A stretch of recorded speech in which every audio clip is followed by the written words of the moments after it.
जय माता की। आज हम दुर्गा सप्तशती का पहला अध्याय प्रारंभ कर रहे हैं। महर्षि ऋषि का राजा सूरत और समाधि को देवी की महिमा बताना। महर्षि मार्कंडेय बोले, सूर्य के पुत्र सावर्णी की उत्पत्ति की कथा विस्तार पूर्वक कहता हूँ, सुनो।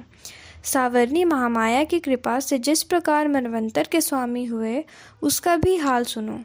पहले स्वरोचित नामक राज्य था। वह प्रजा को अपने पुत्र के समान मानते थे, तो भी कोलाविंदवासी राजा उनके शत्रु बन गए। दुष्टों को दंड देने वाले राजा सूरत की उनके साथ लड़ाई हुई। कोलाविंदवासियों की संख्या में कम होने पर भी राजा सूरत युद्ध में उनसे हार गए। तब वह अपने नगर में आ गए। केवल अपने देश का राज्य ही उनके पास रह गया था और वह उसी देश का राजा होकर राज्य करने लगे। किंतु उनके शत्रुओं ने उन पर वहां आक्रमण किया।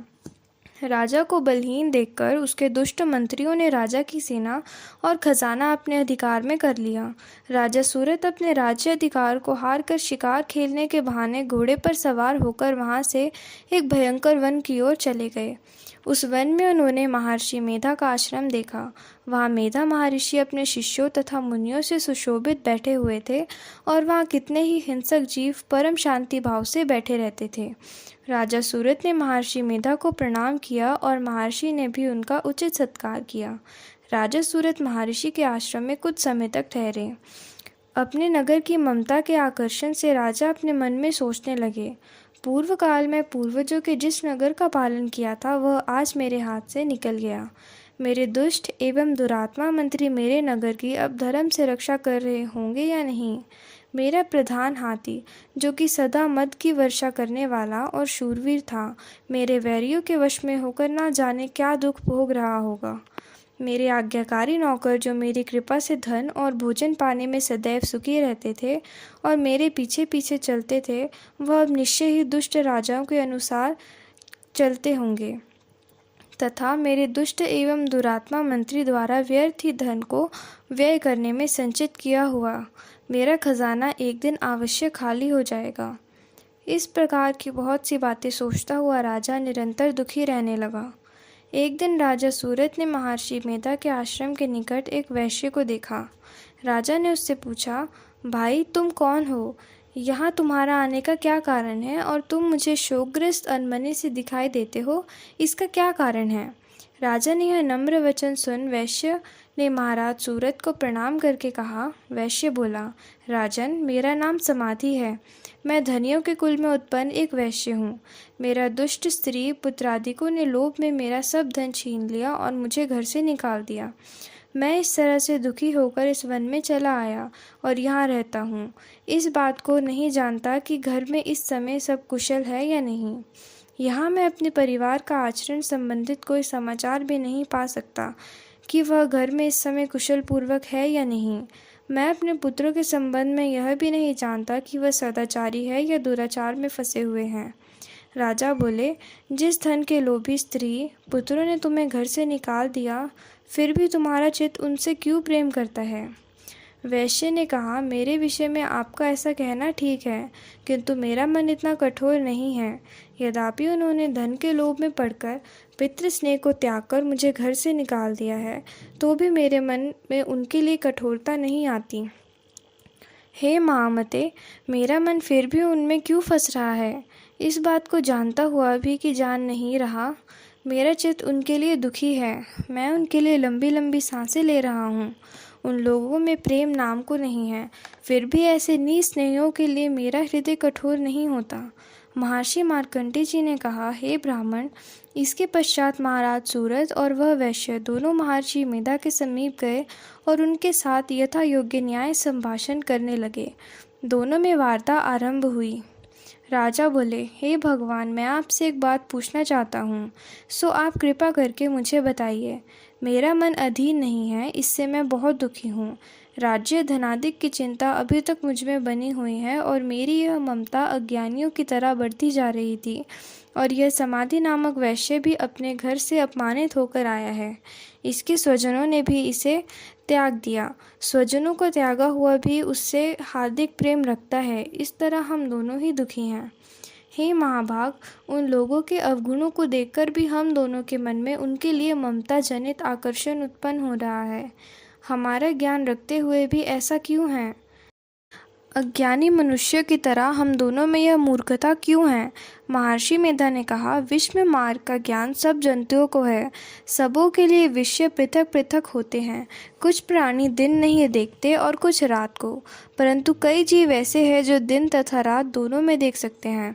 यह सत्य है कि मनुष्यों में ज्ञान प्रधान है, किंतु केवल मनुष्य ही ज्ञानी नहीं होता, पशु पक्षी भी ज्ञान रखते हैं। जैसे यह पशु पक्षी ज्ञानी है, वैसे ही मनुष्य का ज्ञान है। जो ज्ञान मनुष्य में वैसे ही पशु पक्षियों में है, तथा अन्य बातें भी दोनों में एक जैसी पाई जाती हैं। ज्ञान होने पर भी इन पक्षियों की ओर देखो तो अपने भूख से पीड़ित बच्चों की चोंच में कितने प्रेम से अन्न को दाने डालते हैं। हे राजन, ऐसा ही प्रेम मनुष्यों में अपनी संतान के प्रति भी पाया जाता है। लोभ के कारण अपने उपकार का बदला पाने के लिए मनुष्य पुत्रों की इच्छा करते हैं और इस प्रकार मोह के गड्ढे में गिर जाते हैं। भगवान श्री हरि की जो माया है, उसी से यह संसार मोहित हो रहा है। इसमें आश्चर्य की कोई बात नहीं, क्योंकि यह भगवान विष्णु की योग निद्रा है। यह माया ही तो जिसके कारण संसार मोह में जकड़ा हुआ है। यही महामाया भगवती देवी ज्ञानियों के चित्त को बलपूर्वक खींचकर मोह में डाल देती है और उसी के द्वारा संपूर्ण जगत की उत्पत्ति होती है। यह भगवती देवी प्रसन्न होकर मनुष्य को मुक्ति प्रदान करती है। यही संसार के बंधन का कारण है तथा संपूर्ण ईश्वरों की भी यही स्वामिनी है। महाराज सूरत ने पूछा, भगवान, यह देवी कौन सी है जिसको आप महामाया कहते हैं? हे ब्राह्मण, वह कैसे उत्पन्न हुई और उसका क्या कार्य है? उसके चरित्र कौन कौन से हैं? प्रभु, उसका जैसा प्रभाव हो, जैसा स्वरूप हो, वह सब ही कृपा कर मुझे कहिए, मैं आपसे सुनना चाहता हूँ। महर्षि मेधा बोले, राजन, वह देवी तो नित्य स्वरूपा है। उसके द्वारा यह संसार रचा गया है, तब भी उसकी उत्पत्ति अनेक प्रकार से होती है। वह सब आप मुझसे सुनो। यह देवता का कार्य सिद्ध करने के लिए प्रकट होती है। उस समय वह उत्पन्न हुई कहलाती है। संसार को जलमय करके जब भगवान विष्णु योग निद्रा का आश्रय लेकर शैल शैया पर सो रहे थे, तब मधुकैटभ नामक 2 असुर उनके कानों के मैल से प्रकट हुए और वह श्री ब्रह्मा जी को मारने के लिए तैयार हो गए। श्री ब्रह्मा जी ने जब उन दोनों को अपनी ओर आते देखा, तो वह देखकर भगवान विष्णु योग निद्रा का आश्रय लेकर सो रहे हैं, तो वह उस समय श्री भगवान को जगाने के लिए अनेक नेत्रों से निवास करने वाली योग निद्रा की स्तुति करने लगे। श्री ब्रह्मा जी ने कहा, हे देवी, तुम ही स्वाहा, तुम ही स्वधा और तुम ही वषट्कार हो। स्वर भी तुम्हारा ही स्वरूप है। तुम ही जीवन देने वाली सुधा हो। नित्य अक्षय प्रणव में आकर उकार मकार इन तीनों में माताओं के रूप में तुम ही स्थित हो। इनके अतिरिक्त जो बिंद पद अर्ध मात्रा है, जिसका कि विशेष रूप से उच्चारण नहीं किया जाता है, हे देवी, वह भी तुम ही हो।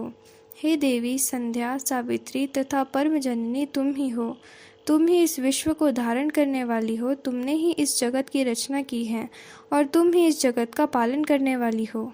तुम ही कल्प के अंत में सबको भक्षण करने वाली हो। हे देवी, जगत की उत्पत्ति के समय तुम सृष्टि रूपा होती हो, पालन काल में स्थित रूपा ही हो और कल्प के अंत में संहार रूप धारण कर लेती हो। तुम ही महाविद्या, महामाया, महामेधा, महारात्रि और मोहरात्रि हो। श्री ईश्वरी और बोध स्वरूपा बुद्धि भी तुम ही हो। लज्जा, पुष्टि, तुष्टि, शांति और क्षमा भी तुम ही हो। तुम खड़ग धारिणी, शूल धारिणी, घोर रूपा तथा गदा, चक्र, शंख और धनुष को धारण करने वाली हो। बाण, भुशुंडी और परिश, यह भी तुम्हारे ही अस्त्र हैं। तुम सौम्य और स्वयंवर हो। यही नहीं, बल्कि जितनी भी सौम्य तथा सुंदर वस्तुएं संसार में हैं, उन सबसे बढ़कर सुंदर तुम हो। पर और अपर सबसे पहले रहने वाली सुंदर तुम ही हो। हे सर्वस्वरूपे देवी, जो भी समस्त पदार्थ है और उनमें जो शक्ति है, वह तुम ही हो। ऐसी अवस्था में भला तुम्हारी स्तुति कौन कर सकता है? इस संसार की सृष्टि, पालन और संहार करने वाली जो भगवान हैं, उनको भी सब तुमने निद्रा के वशीभूत कर दिया है, जो फिर तुम्हारी स्तुति कौन कर सकता है? मुझे भगवान विष्णु तथा भगवान शंकर को शरीर धारण कराने वाली तुम ही हो। तुम्हारी स्तुति करने की शक्ति किसमें है? हे देवी, तुम तो अपने इन उदार प्रभावों के कारण ही प्रशंसनीय हो। मधु और कैटभ जो भयंकर असुर है, इन्हें मुंह में डाल दो और श्री हरि भगवान विष्णु को भी जल्दी जगा दो और उनमें इनको मार डालने की बुद्धि भी उत्पन्न कर दो। महर्षि मेधा बोले, हे राजन, जब श्री ब्रह्मा जी ने देवी से इस प्रकार स्तुति करके भगवान को जगाने तथा मधु और कैटभ को मारने के लिए कहा, तो वह भगवान श्री विष्णु के नेत्र, मुख, नासिका, बाहु, हृदय और वक्ष तल के निकल ब्रह्मा जी के सामने खड़ी हो गई। उनका ऐसा करना था कि भगवान श्री हरि तुरंत जाग उठे और दोनों असुरों को देखा, जो कि अत्यंत बलवान तथा पराक्रमी थे और मारे क्रोध के, जिनके नेत्र लाल हो रहे थे और जो ब्रह्मा जी का वध करने के लिए तैयार थे। तब क्रोध में उन्होंने दोनों दुरात्मा असुर के साथ भगवान श्री हरि को पूरे 5000 तक लड़ते रहे। एक तो वह अत्यंत बलवान तथा पराक्रमी थे, दूसरी महामाया ने भी उन्हें मोह में डाल रखा था। अतः वह श्री भगवान से कहने लगे, दोनों तुम्हारी वीरता के अत्यंत प्रसन्न हैं, तुम हमसे कोई वर मांगो। भगवान ने कहा, यदि तुम मुझ पर इतने प्रसन्न हो तो अब तुम मेरे हाथों से मर जाओ। बस इतना सा ही वर मैं तुमसे मांगता हूँ, यहाँ दूसरे वर से क्या प्रयोजन है। महर्षि मेधा बोले, इस तरह से जब वह धोखे में आ गए और अपने चारों ओर जल ही जल देखा, तो भगवान श्री हरि से कहने लगे, जहाँ जहाँ पर जल ना हो, सूखी जमीन हो, उसी जगह हमारा वध कीजिए। महर्षि मेधा कहते हैं, तथास्तु कहकर भगवान श्री हरि ने उन दोनों को अपनी जांघ पर लेटाकर उन दोनों के सिर काट डाले। इस तरह ये देवी श्री ब्रह्मा जी की स्तुति करने पर प्रकट हुई। अब तुम भी उनके प्रभाव का वर्णन करता हूँ, सो सुनो। धन्यवाद। इसी के साथ हमारा पहला अध्याय संपूर्ण हुआ।